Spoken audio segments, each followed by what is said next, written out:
अगर आप भी बाज की तरह बनना चाहते हो तो इस कहानी को ध्यान से सुनना। एक बार गिद्धों का झुंड उड़ता उड़ता एक टापू पर जा पहुंचा। वह टापू समुद्र के बीचों बीच स्थित था। वहाँ ढेर सारी मछलियाँ, मेढक और समुद्र जीव थे। इस प्रकार गिद्धों को वहाँ खाने पीने को कोई कमी नहीं थी।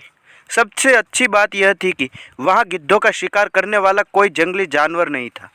गिद्ध वहाँ बहुत खुश थे। इतना आराम का जीवन उन्होंने पहले कभी नहीं देखा था। उस झुंड में अधिकांश गिद्ध युवा थे। वे सोचने लगे कि अब जीवन भर इसी टापू पर रहना है, यहाँ से कभी नहीं जाना है, क्योंकि इतना आरामदायक जीवन कहीं नहीं मिलेगा।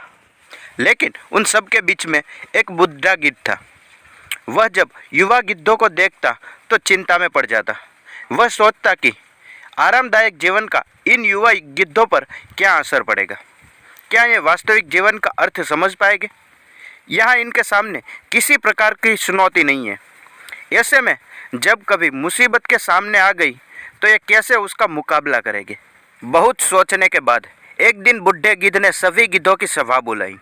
अपनी चिंता जताते हुए वह सबसे बोला, इस टापू में रहते हुए हमें बहुत दिन हो गए। मेरे विचार से अब हमें वापस उसी जंगल में चलना चाहिए जहाँ से हम आए थे। यहाँ हम बिना चुनौती का जीवन जी रहे हैं। ऐसे में हम कभी भी मुसीबत के लिए तैयार नहीं हो पाएंगे। युवा गिद्धों ने उसकी बात सुनकर भी अनसुनी कर दी। उन्हें लगा कि बढ़ती उम्र में अक्सर बूढ़ा गिद्ध साठिया गया है, इसलिए ऐसी बेकार सी बातें कर रहा है।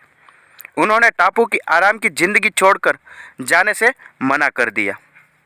बूढ़े गिद्ध ने उन्हें समझाने की कोशिश की, तुम जब ध्यान नहीं दे रहे हैं कि आराम के आदी जाने के कारण तुम लोग उड़ना तक भूल चुके हो, ऐसी मुसीबत आई तो फिर क्या करोगे? मेरी बात मानो, मेरे साथ चलो। लेकिन किसी ने बूढ़े गिद्ध की बात नहीं सुनी। बूढ़ा गिद्ध अकेला ही वहाँ से चला गया। कुछ महीने बीते। एक दिन बूढ़े गिद्ध ने टापू पर गए गिद्धों की खोज खबर लेने की सोची और उड़ता उड़ता उस टापू पर पहुंचा।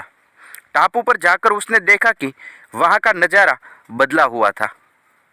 जहां देखो वहां गिद्धों की लाशें पड़ी थी। कई गिद्ध लहूलुहान और घायल पड़े हुए थे। हैरान बूढ़े गिद्ध ने एक घायल गिद्ध से पूछा, ये क्या हो गया? तुम लोगों की ये हालत कैसे हुई? घायल गिद्ध ने बताया, आपके जाने के बाद इस टापू पर बड़े मज़े की ज़िंदगी जी रहे थे। लेकिन एक दिन एक जहाज़ आया। उस जहाज़ से यहाँ चित्ते छोड़े गए।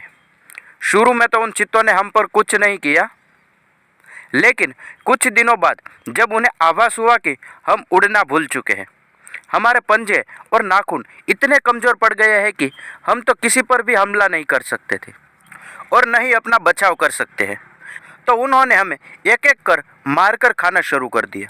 उनके कारण हमारा ये हाल है। शायद आपकी बात न मानने का यह फल हमें मिला है। अक्सर कंफर्ट जोन में जाने के बाद उससे बाहर आ पाना मुश्किल होता है। ऐसे में चुनौतियां आने पर उसका सामना कर पाना आसान नहीं होता। इसलिए कभी भी कंफर्ट जोन में जाकर खुश न हो जाए। खुद को हमेशा चुनौती देते रहिए और मुसीबत के लिए तैयार रहें। जब तक आप चुनौती का सामना करते रहेंगे तब तक आप आगे बढ़ते रहेंगे। अगर आपको भी इस तरह की कहानी सुनना पसंद है तो वीडियो को लाइक करके चैनल को सब्सक्राइब जरूर कर देना, ताकि ऐसी कहानी हर रोज़ आपके लिए लेकर आएंगे।